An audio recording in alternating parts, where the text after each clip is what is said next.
I'm gonna fall asleep the second I hit the couch. You'd better rally. We still have to do some cleaning before bed. Do we have to? Hey, whoever packs the most gets the big couch tonight. Shit. What? Alyson. I'll get the fire extinguisher. The fuse box? Oh, shit! What the hell?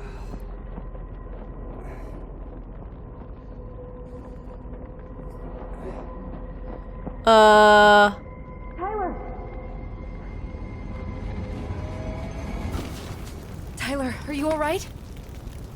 Alyson, barn. Stay there. I got it.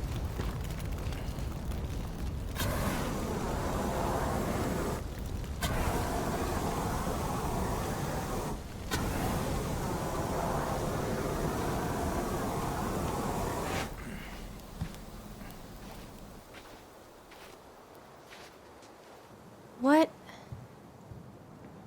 What happened? A guy. He smashed me in the face with the door. What guy? What did he look like? I'm not sure. I couldn't see straight, and he was all in black. God, why would someone try to burn down our barn? I don't know. But I'm going to find out. I knew something had to happen, right? At least he left us the junker. So, did Chief Brown teach you how to put out a fire? Nope. I taught myself. You what? Did he really have to smash everything? Was he looking for something? Examine. That looks important, so I don't want to touch that right now.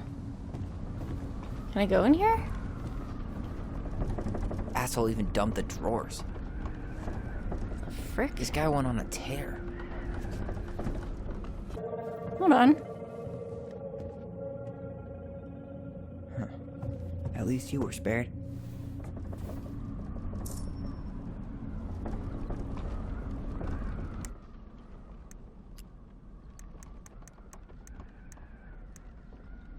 The very old beaver is a helpful and industrious creature. She's the princess's most loyal friend. Ooh. The moon hag is an old and powerful witch. She lures her innocent victims deep beneath the ice and traps them there forever.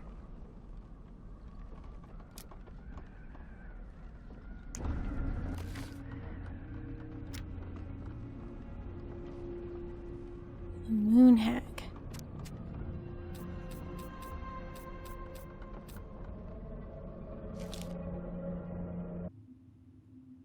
Once upon a time, in a deep and cold lake in an ancient forest, there lived an old seal who was a powerful witch in disguise. She was mean and cruel. She liked nothing more than to swim in the deepest part of the lake, where the light was dim under the ice, admiring the corpses of the many victims she'd tricked into the water over the years. She was so hateful that only the cold water of the lake could keep her cool. Her most prized possession was a tin mirror sold to her by the secret keeper, and she kept it in a chest at the bottom of the lake. It was no ordinary mirror. If you looked in it, you would see a reflection of who you truly desired to be, and for 1 hour the mirror granted you the power to appear as that person. Whenever a boat or an unwise traveler approached the edge of the lake, the old witch used the mirror to appear as the beautiful woman she always wished to be, and with this disguise she lured the unfortunate sailor or wanderer into the deep and cold water. There the old seal forced the victim to become her servant, and when she was done with them, they joined her collection of corpses in the deepest part of the lake. One day, when the old seal swam down to her den under the lake, she discovered that someone had stolen her mirror. The chest where she kept her most prized possession had been forced open, and now it was empty. Who would have committed such a crime? Who had dared to deprive her of her only treasure? The old seal went mad, and her anger heated the water of the lake around her. For a time, everyone was happy with the temperature change, for the weather suddenly became sweeter and the air warmer. But after a few weeks, things started to get ugly. First, the fish began to die off, for they could not live in the hot water. Then the glaciers began to melt, and the water of the lake rose and spilled out, flooding the forest and the meadows. And finally the weather grew so hot that even the Ice King himself was awakened from his long sleep and decided to see what was going on. In the deepest part of the lake, he found the Mad Witch, steaming among the corpses of her victims, so angry that the lake was about to boil. It only took a few minutes for the Ice King to understand what had happened, and demanded that the thieves prevent themselves before him. The thieves had no choice but to appear, for no one dared to disobey the Ice King. The crafty goblins presented themselves, mirror in hand. "Why did you steal the mirror?" asked the king. "We were curious. We just wanted to see what we really wanted to be," apologized the goblins. "But the stupid thing is broken. We look the same." "That does not mean it did not work," smiled the Ice King. "Now apologize and give the mirror to me, for it is too powerful to be used by thieves or a mean old hag."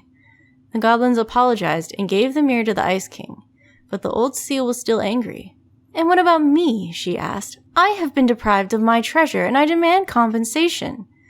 The Ice King frowned as he spoke again. "Old hag, you are mean and cruel, but I concede you have been wronged, for now you will be allowed to leave the lake and walk the earth as the hag you really are, but only when the moon is full. And you goblins, you had better stay away from the lake, for I won't protect you from the moon hag's wrath." And this is how the two goblins forced the moon hag to change her name. God, he really turned this place upside down. This gas can was already here this morning. He didn't bring it with him. He went looking under the rug?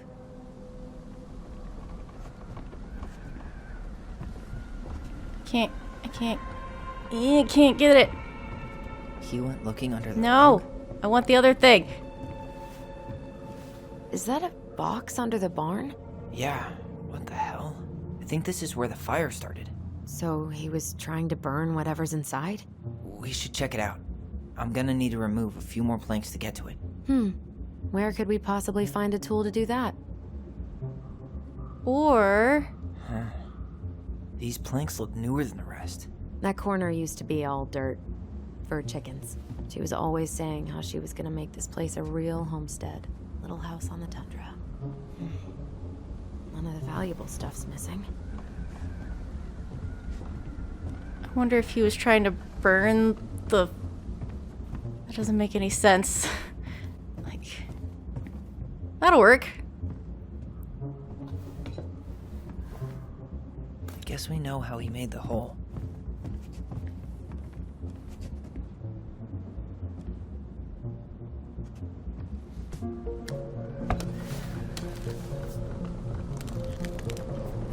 Step back. I'll be fine.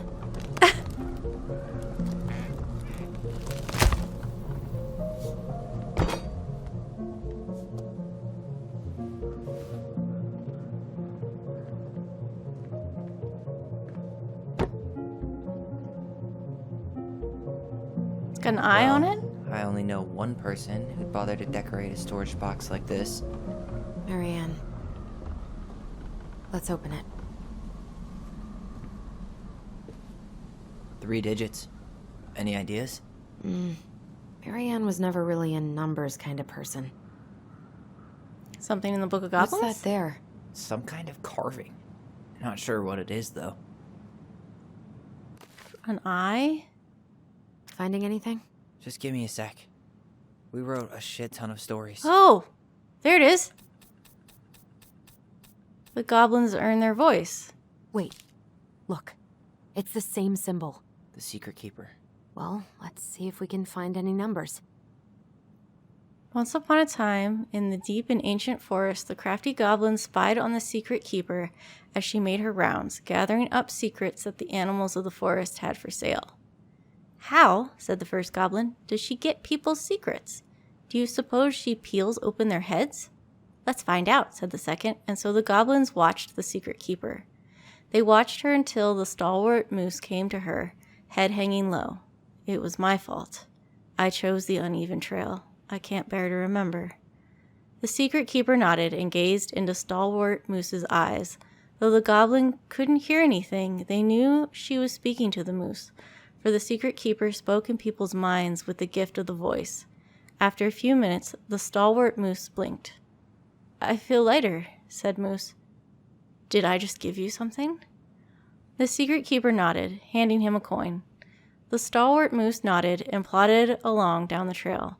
He spied the goblins hiding in the woods and narrowed his eyes, for he knew the goblins were often up to mischief.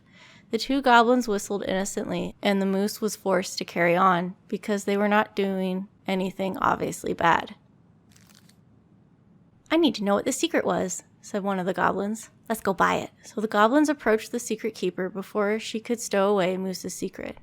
"We want to buy Moose's secret."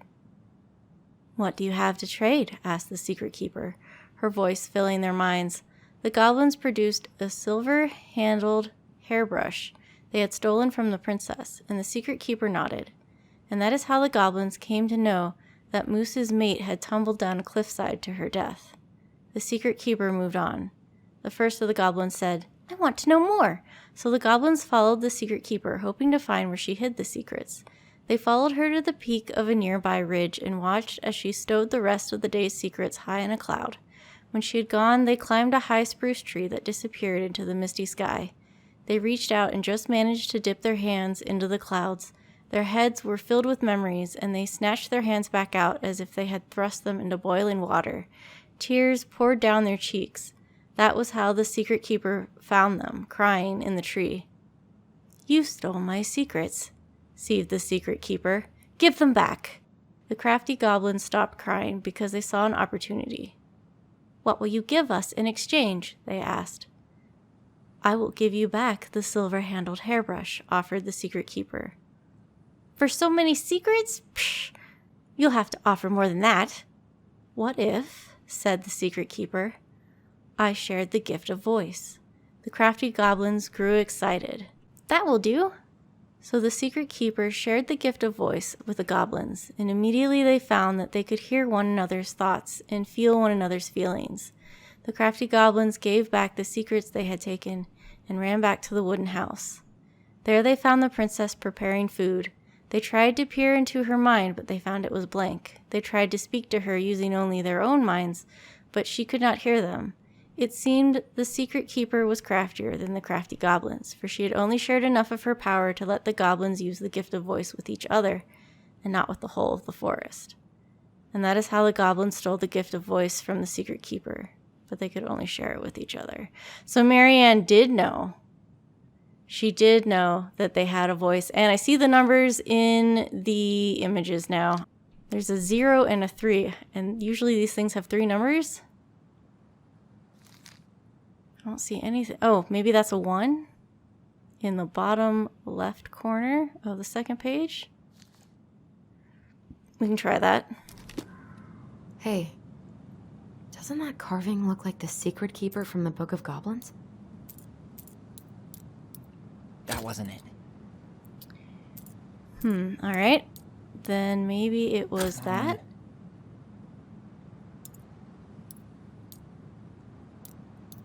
Could have sworn it was a 1. That's definitely a 0. That's definitely a 3. That looks like a 1 to me. How? Oh, maybe it's 130. Off the. That's what Probably it is. connected to the Book of Goblins somehow. Going off of page numbers, not. That did it. There we go.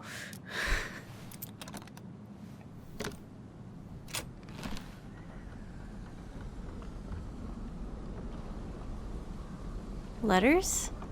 Guessing she didn't know how much of an ass he'd turn out to be.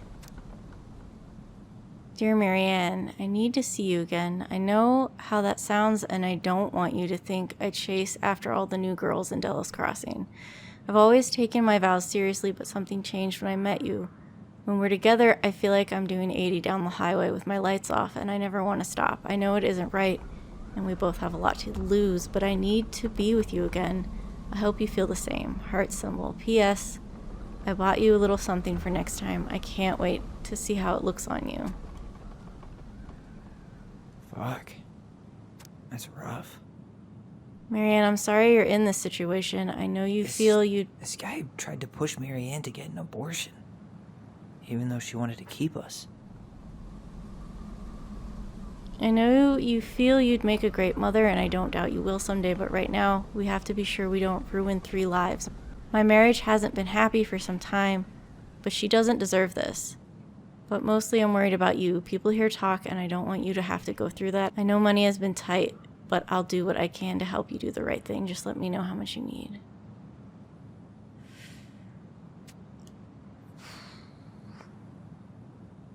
And she kept those letters? That's everything. What the hell? So, Marianne hid a box under the barn. Box full of letters from our deadbeat dad. He came for those letters? He turned the whole place upside down and didn't take anything. All he wanted was that box. And he was willing to burn down the barn to get rid of what was inside. You know what it all means, right? Yep. That guy had an affair with Marianne, and he just tried to torch the evidence. He must have heard we were clearing out the house. He was worried we'd find it. You know, I can't shake the feeling I've seen him here before.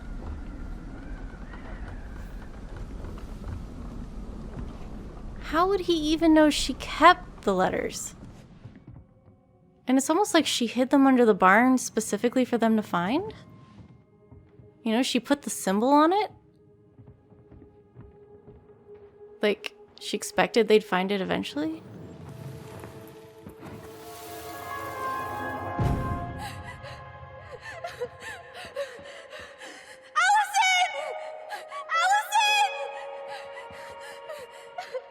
Was he the Mad Hunter? Why are we seeing this? I don't know about you, but I haven't forgotten anything about that night. I would have said the same thing, but something felt different. I need to see the rest. But you know what happens down there. That's the thing. I'm not sure I do. All right, let's go. You're thinking you're not remembering it correctly? He had on, like, you know, a raincoat. Kind of looked like the Mad Hunter.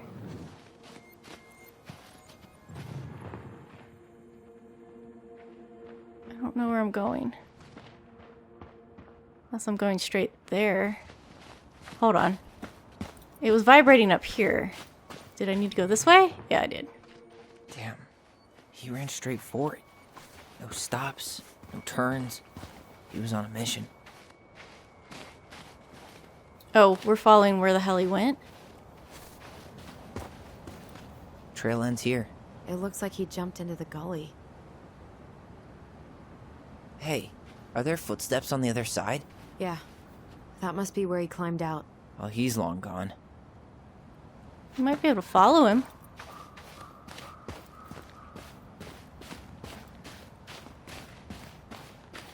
But what's here? What's here that's acting like a memory? He said, "This is where I tripped." Oh, here we go.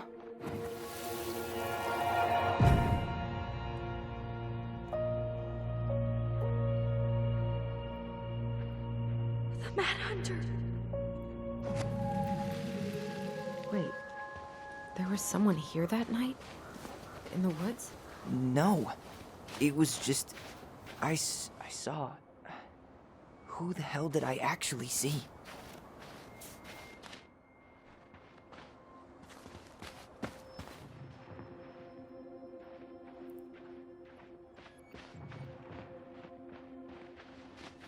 Damn it, why are these so hard to find? There we go. Someone in the same Was there someone over there? raincoat? The Mad Hunter. Whoa, did he have a knife? No. That was the Mad Hunter. What? What are you talking about? That night, I thought I saw the Mad Hunter in the woods, but I guess it was just some asshole. Some asshole who just fucking stood there and watched while our mother chased me with a shotgun. Do you think it was the same guy? Maybe. I mean, it had to be him, right? They were wearing the same fishing gear. Yeah, Unless everyone who wants to mess with us is coordinating outfits. And wait, he was here once before, wasn't he? A few days before Marianne died? Maybe? Hold on. Do you feel that? Where?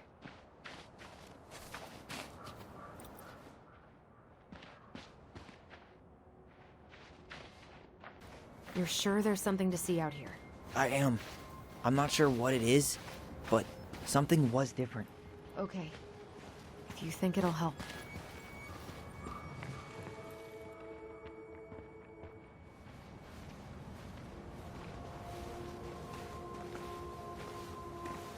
Tyler, not there.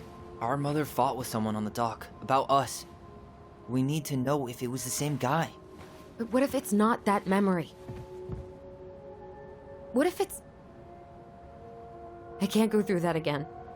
We have to take that chance. But do we really? I mean, someone just tried to burn our barn down. Yeah, and that means we've got to be close to something. I'm not going on that dock.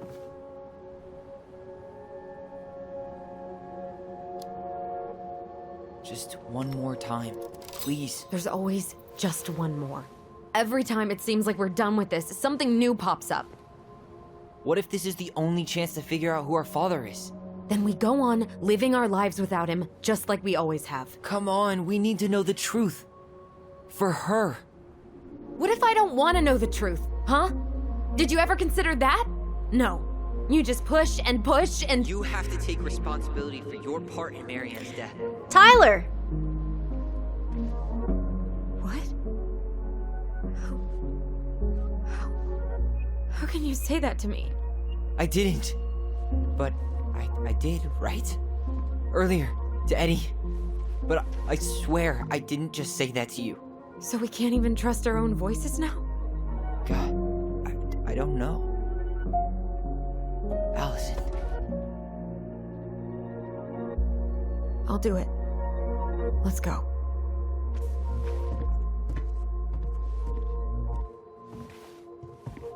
What the hell was that? Yeah, after what I just did for you, it was definitely not the right choice. You bumped me, Alyson, and you messed up my remembering. What the hell? Why is this? Oh, they both have to. Ouch! Watch it! You're stepping on my foot!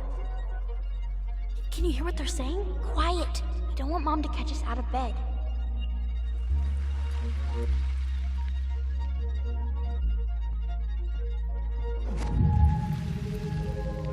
I told you that would happen. We almost had it, though. That was us watching Marianne fight with that guy. Try to focus on him, alright? Don't think about anything else. I was right. Oh, this is so much harder. Because she doesn't want to do it. Come on. So you're here to make sure I've been keeping my mouth shut? I don't owe you anything. You've been a little all over the place lately. All over the place?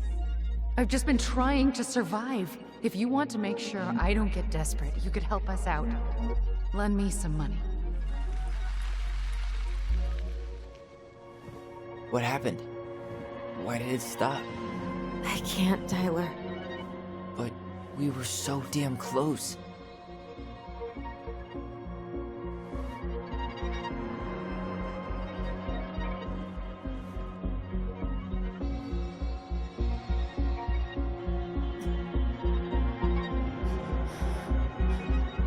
Oh, girl.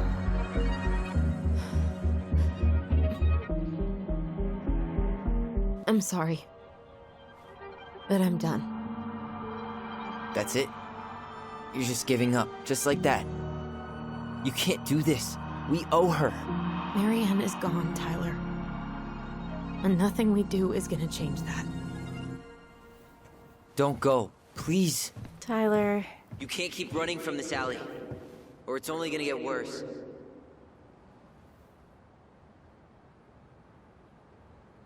She needs to talk to someone. She has not healed. She's not had the benefits that Tyler has had.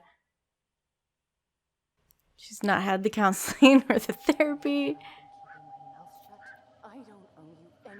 Ouch! Watch it! You're stepping on my foot! Can you hear what they're saying? Quiet! We don't want Mom to catch us out of bed. Are they gonna give this to us? I've never asked you for anything, but right now they need you. It's not gonna happen. I've got everything I need to nail your ass in that barn. And just what do you think happens after that? What do you mean? Well, if those kids have a father, you really think there's a court out there that'll let you keep them? No! You have no claim to my children. Get the hell off my property, now! If you ever come back here, I'm going to kill you!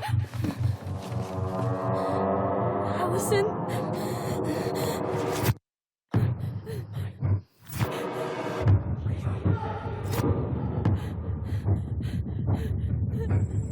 I'm going to kill you. No. I'm going to kill you.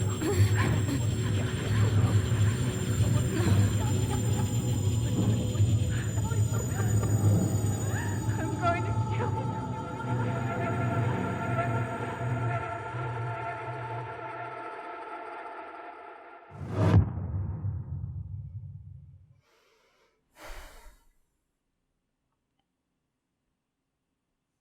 Oh god, that's the end of the chapter. So, can we even trust what the twins say happened that night? Because I was thinking maybe Marianne was hallucinating and thought Tyler was the Mad Hunter. And that's what she meant by I'm going to kill you. But if she said I'm going to kill you in the exact same tone that she just said it to apparently the man who was their father, did she even say that? Did she even say that to Tyler? Or did she just have... I think he was out there that night because Tyler saw him. So I assume Marianne knew he was out there and that's what the gun was for. And she was going to kill him with the gun.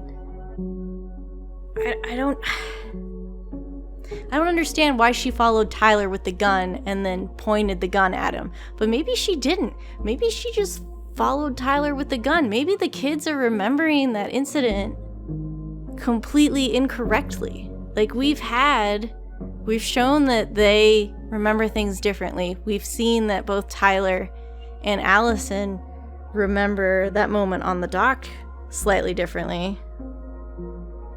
So maybe, yeah, I don't know. Maybe they're both wrong as to what happened. I don't know.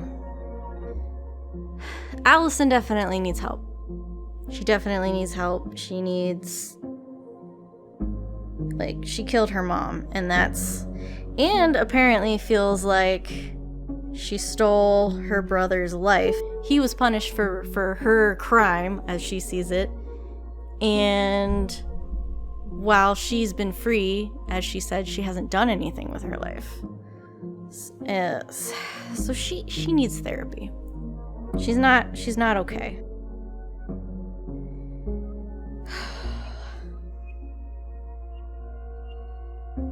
As far as who their dad is, I really don't know. I don't think it's Sam. Even with Sam having been married, it seems like he would have been there for them if he could have. And yeah, I don't think it's Sam. I don't think it's Sam. The guy on the boat that Tyler met, and then in the store where he was hunting out of his permit zone, I think his name was Alexander. he kind of fits the whole Mad Hunter vibe thing, but I don't know, he seems like a bit of a red herring to me. Like, you have Samuel in Life is Strange, and he's kind of there to draw your attention because he's a little odd. So you focus on him and you don't think about who the real person is. And I feel like that's kind of, Alexander is there to draw your attention away. But, so I don't think it's him either. So if Marianne was running around with married men, the only other one that we know of would be Tom? Which, like, oh, I hope it's not Tom. Because, I mean, he did have that, we were talking about Tessa, and he said that was between you and Tessa, and he tries to stay out of other people's businesses. Like, that's a little odd, to be talking about your wife. So it seems like they are pretty distanced. But, I mean, would Marianne sleep with her best friend's husband? That's kind of, ugh. That was before the twins were born, so maybe she didn't know Tessa. That I don't know.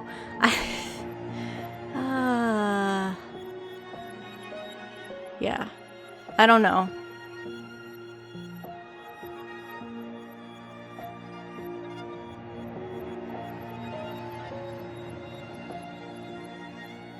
And it's cool that they brought out the mystery with the dad, because I like, once they got to the cemetery with their mom, it felt like that was pretty much wrapped up.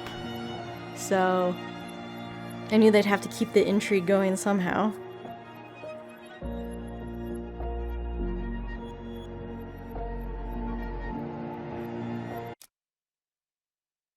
Tyler felt Alyson discarded his feelings when choosing her memory at the house. So yeah, whenever someone's remembering something, they want the other, and the other twin is like, I remember it this way. The twin is saying, trust me, I'm remembering it right, and they want you to choose. I'm still not certain if picking one memory over another has an effect on gameplay, but Tyler didn't feel heard about needing time when Alyson accepted the house showing. 41% accepted, 59% refused. Yeah, like I said, that's what I felt like Alyson would do. So I've noticed the symbol at the very top of the star lit up. That seems to be them together. And so even though Tyler feels discarded here, I think this is showing overall the twins are still together, which is good because that's what I want. Alyson felt let down when Tyler couldn't forgive Eddie. Oh. Damn, that's right.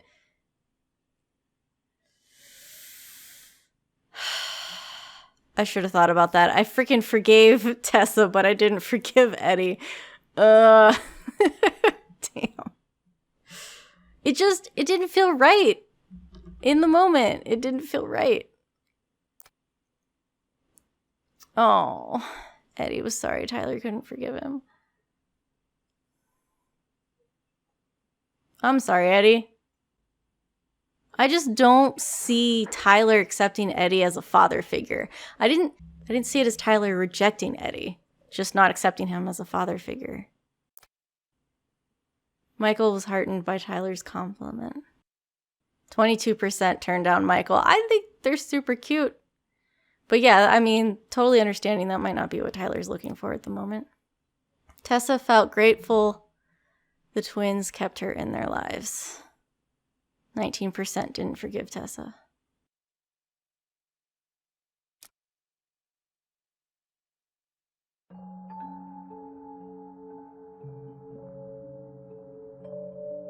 There's something else. Look at this. What do you think? Should we give it a shot? What the heck is this? I think the crafty goblins have one more hatch to sneak through. Is this go. in the house? Where is this? Then she finally found happiness? Is that what that says?